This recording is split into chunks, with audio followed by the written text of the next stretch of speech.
नवऱ्याचे श्राद्ध. रेवा अगदी पहाटेच उठली होती. तिने आज अर्ध्या दिवसाची सुट्टी घेतली होती. सासूबाई आणि राज उठेपर्यंत जवळपास सगळाच स्वयंपाक तयार झाला होता. आज अक्षय तृतीया होती. राजाला सुट्टी नव्हती, त्यामुळे 10 वाजेपर्यंत सगळं आवरून ठेवणं आवश्यक होतं.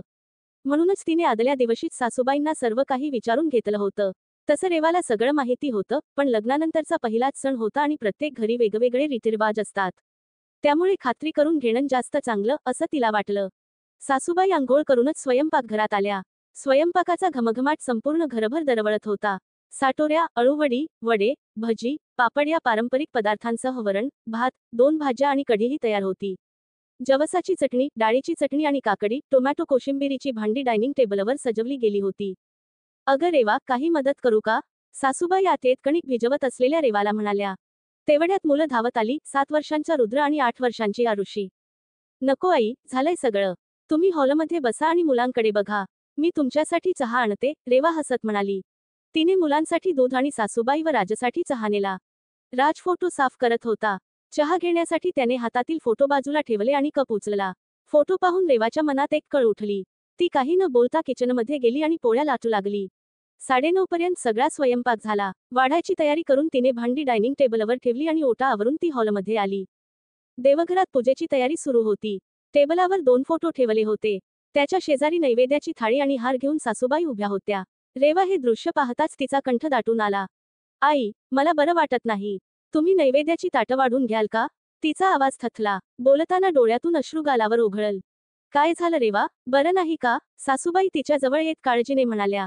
"जा, आराम कर, मी उरलेलं काम करते." रेवा बेडरूममध्ये गेली आणि बेडवर अंग टाकून हमसाहमशी रडू लागली. "श्री, मला माफ कर. मी तुझ्या ऋणात आहे, तरी बघ, आज तुला जेवायला नाही देऊ शकत. श्री, मला माफ कर.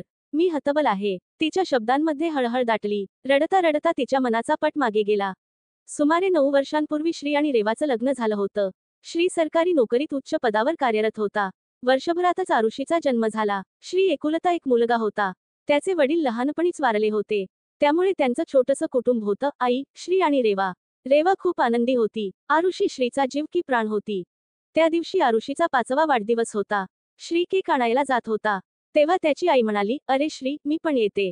मला माझा ब्लाऊज घ्यायचा आहे." "हो, चल ग आई, फक्त अर्धा तास लागेल," असं म्हणत ते निघून गेले. पण 2 तास उलटले तरी त्यांचा काहीच पत्ता नव्हता. रेवा आणि आरुषी वाट पाहून दमल्या. फोन केला तरी कुणीच उचलत नव्हतं. आणि मग पोलिसांचा फोन आला. रेवाच्या पायाखालची जमीन सरकली. जोरदार अपघात झाला होता. त्यात दोघंही, श्री आणि त्याची आई, गेल्याची बातमी ऐकून ती सुन्न झाली.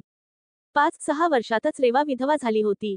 श्री जगायची भरपूर सोय करून गेला होता. भरपूर पैसा, अनुकंपा तत्वावर सरकारी नोकरी आणि विम्याचे 50 लाख.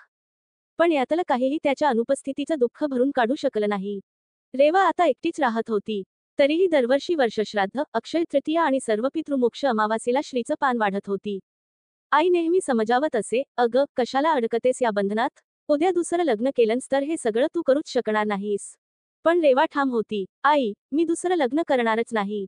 आणि आई, तो एवढी प्रॉपर्टी माझ्या नावावर करून गेला, आणि मी त्याला उपाशी ठेवू? माझं मन नाही मानत आई. त्याची मुलगी आहे, ती करेल त्याचं श्राद्ध." रेवाच्या डोळ्यांतून अश्रू ओघळले. ती दुसऱ्या लग्नासाठी तयार नव्हती. आईवडील खूप आग्रह करत होते. "रेवा, अजून संपूर्ण आयुष्य पुढे आहे तुझ्यासमोर. असं एकटं कसं राहशील?" आई रोज समजावत असे. पहिल्या लग्नाच्या वेळी जेवढी स्थळं आली नसतील, त्यापेक्षा अधिक आता येत होती. कारण आता रेवा एका मोठ्या सरकारी पदावर होती. तिच्याकडे स्वतःचं मोठं घर होतं आणि विम्याचे लाखो रुपये जमा होते. पण तिच्या मनात चलबिचल सुरू होती. हे लोक खरंच तिला बायको म्हणून शोधत होते की तिच्या संपत्तीला? बहुतेक सगळी स्थळं तिच्या प्रॉपर्टीवर लक्ष ठेवून येत होती. प्रत्येकाशी बोलताना तिला जाणवत होतं की त्यांच्या नजरेत फक्त तिचं आर्थिक स्थैर्य दिसत आहे. तिचं मन, तिच्या भावना कुणालाच जाणून घ्यायच्या नव्हत्या. अशाच वेळी राजाचं स्थळ आलं. त्याची पत्नी कॅन्सरने गेली होती. घरात फक्त 6 वर्षांचा मुलगा रुद्र आणि एक म्हातारी आई होती.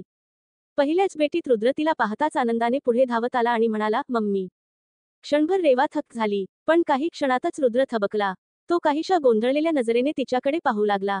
त्याला जाणवलं की ही त्याची खरी आई नाही. त्याच्या चेहऱ्यावर उमटलेले दुःखी भाव पाहून रेवा अंतर्मुख झाली. त्या छोट्या जीवाच्या डोळ्यांमध्ये आईसाठी ओढ, तीव्र हळवेपणा आणि अपूर्णतेची भावना तिला स्पष्ट दिसली. त्या क्षणीच तिने मनाशी ठरवलं, आपण त्याची आई होणार. आणि मग तिने निर्णय घेतला. थोड्याच काळात रेवा आणि राजाचं लग्न झालं. रुद्रला आधीपासूनच आई, बाबा म्हणायची सवय होती, त्यामुळे रेवाला तो आई म्हणू लागला. आणि त्याच्याप्रमाणे आरुषीही हळूहळू राजला पप्पा म्हणू लागली. नव्या कुटुंबाच्या या नव्या नात्यांनी दोघांनाही हळूहळू नवजीवन दिलं. पण आज अक्षय तृतीया होती. आजच्या दिवशी ती दरवर्षी श्रीसाठी नैवेद्य अर्पण करत असे. पण यावेळी ती तसं करू शकत नव्हती आणि त्यामुळे तिच्या मनात अस्वस्थता दाटून आली होती. म्हणावं का राजला, सांगावं का त्याला की मला श्रीसाठी नैवेद्य वाढायचा आहे? नाही. समाजाने आजपर्यंत स्त्रीला पहिल्या नवऱ्याचं श्राद्ध घालण्याची परवानगी दिली आहे का? मुलीला आपल्या आई वडिलांचं श्राद्ध घालण्याचा अधिकार नाही, तर पहिल्या नवऱ्याचं श्राद्ध घालणं तर फारच दूरची गोष्ट आहे. जर तिने सहज राजला विचारलं तरी तो काय म्हणेल? हिच्या मनात अजूनही पहिल्या नवऱ्याचं प्रेम आहे. लोक वेगळाच अर्थ काढतील. राज आपल्या पहिल्या पत्नीचं श्राद्ध घालू शकतो, पण ती का? फक्त कारण ती एक स्त्री आहे म्हणून? या विचारांचं मळप तिच्या मनात दाटून आलं होतं. तिकडे देवघरात सासूबाईंनी आपल्या पहिल्या सुनबाईच्या आणि नवऱ्याच्या फोटोसमोर 2 पानं वाढली.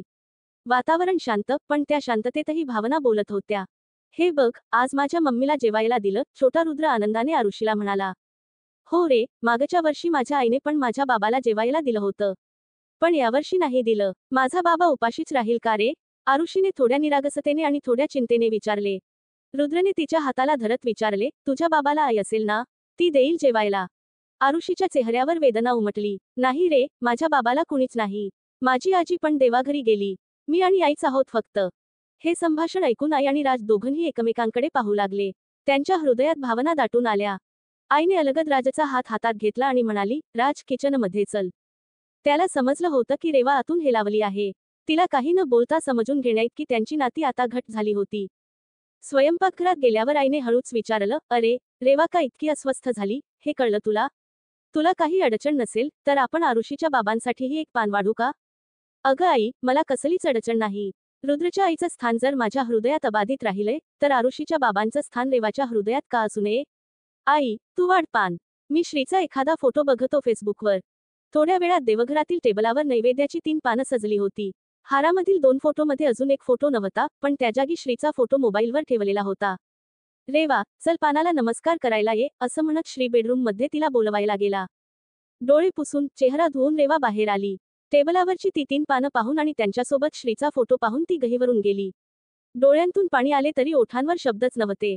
आई खूप धन्यवाद, एवढंच तिला बोलता आलं. आईने तिच्या डोक्यावर प्रेमाने हात फिरवला आणि म्हणाली, अगं, आपल्या माणसांना मनात जपायचं असतं. तू आम्हा सगळ्यांना आपलं मानलंस. मग आम्ही तुझं मन, तुझ्या भावना जपायला नको का? जा, पूजा कर आणि नमस्कार कर. रेवाने अलगद हात जोडले आणि नमस्कार करताना तिला वाटलं फोटोतून श्री तिच्याकडे पाहून मंद स्मित करत आहे. बघ रुद्र, माझे बाबा पण जेवतात. आरुषी आनंदाने रुद्रला सांगत होती. त्याच क्षणी आरुषीने एका निरागस पण काळजाला भिडणाऱ्या आवाजात विचारलं, पप्पा, माझ्या बाबांचा पण रुद्रच्या मम्मी सारखा मोठा फोटो करून आणाल ना? राजने हलकेच तिच्या डोक्यावर हात फिरवत तिला आणि रुद्रला गच्च मिठी मारली. हो बेटा. रेवा बाजूला उभी राहून हे दृश्य पाहत होती. डोळ्यातले अश्रू अलगद हाताने पुसले आणि श्रीच्या फोटोकडे पाहत मनात म्हणाली, तुझ्या लेकीला बापाचं प्रेम मिळेल रे, अशी मला खात्री आहे. अर्चना अनंत.